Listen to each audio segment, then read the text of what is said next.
the record I'm talking about, or the artist I'm talking about, is Prince. And for me, this is my favourite album by Prince. And the album I'm talking about is Around the World in a Day. Great album. So this was the 7th studio album by Prince, and the 3rd release on which his backing band, The Revolution, were involved. I think it was the final one with the Revolution. So this kind of departed from the somewhat rocky element of kind of Purple Rain, and saw kind of Prince experimenting more with the kind of psychedelic styles and textures. So it's basically created out successes of Purple Rain. So, I mean, he made so much money with Purple Rain. The successes of the songs, the single releases, but also bands like Vanity 6, bands like The Time. You know, he made a lot of money. So Warner Brother had faith in him. So they got him to create his own label, Paisley Park. Let him have complete creative control, signing whoever he wanted, and they would back it.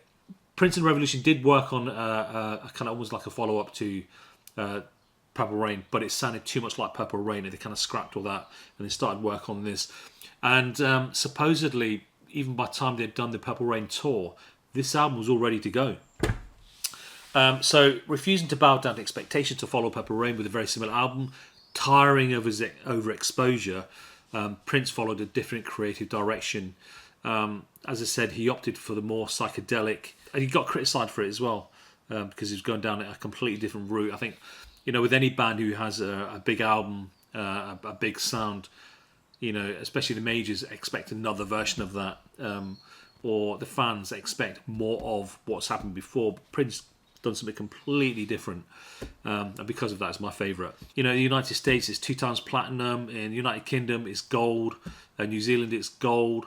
So this did earn its right to be an amazing Prince album.